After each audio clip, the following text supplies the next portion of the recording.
dickhead.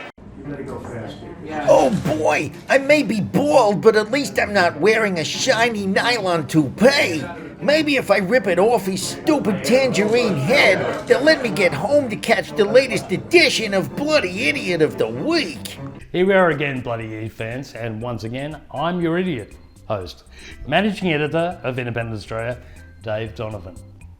Globally, there's been an upswing in bloody idiocy since our last episode, so we'll be moving through many worthy candidates quickly this week. Buckle up, it's going to be quite a ride. First up, the Donald, who cancelled a state visit to Denmark because he was pissed off the Danes wouldn't sell him Greenland. What? Denmark essentially owns it, so the concept came up, and I said certainly I'd be. Strategically, it's interesting. Essentially, it's a large real estate deal. A lot of things could be done. The Dane said, "No, never, Donald. We won't sell it to you, you dopey orange pawpaw seed." I think he's crazy. Feels as if he's very patronizing. You can't. Very rude. And wouldn't even if they actually owned it, so they said. Og jeg kan læne mig fuldstændig op af Kim Kielsens udtalelse. Selvfølgelig er Grønland ikke til salg, og i øvrigt er Grønland ikke Danmarks. Altså Grønland er grønlændernes. Og Kim Kielsen har jo sagt det meget klart, selvfølgelig bliver der ikke noget tale om noget som helst frasalg af Grønland. You can't. But when you're the chosen one, well, you can say pretty much anything and get away with it. Somebody had to do it. I am the chosen one. And when it comes to the chosen one of the Bible, well, it's all good. I'm wondering what one or two of your most favored Bible verses are and why. I wouldn't want to get into it because to me that's very personal. You know, when I talk about the Bible, it's very personal, so I don't want to get into verses. I don't want to get into... There's no verse that means a lot to you that you think about or cite? The Bible means a lot to me, but I don't want to get into specifics. Even to cite a verse that you like? No, I don't want to do that. You're an Old Testament guy or a New Testament guy? Probably equal. I think it's just an incredible... The whole Bible is an incredible... I joke... very much so. They always hold up the Art of the Deal. I say my second favorite book of all time. You can't. And then there was this guy. I just wonder whether Scott Morrison's going to be fully briefed to shove a sock down the throat.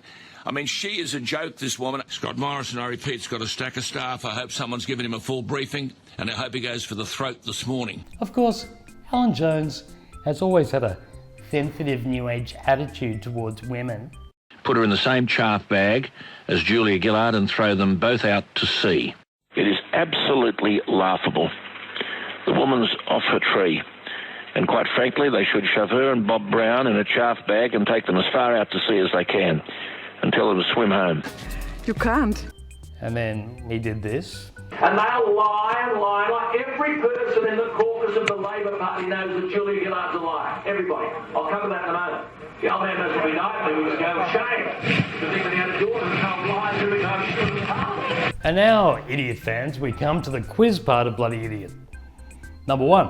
What's annoying, bovine, and should never have been let out of the paddock?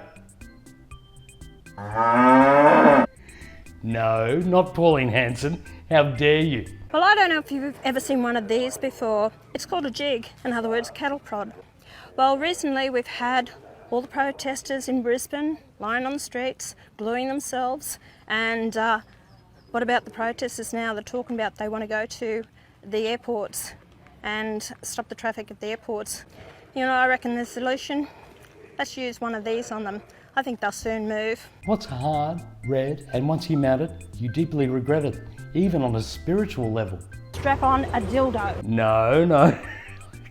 Are you all fixated on Pauline Hanson? We were talking, of course, about Uluru.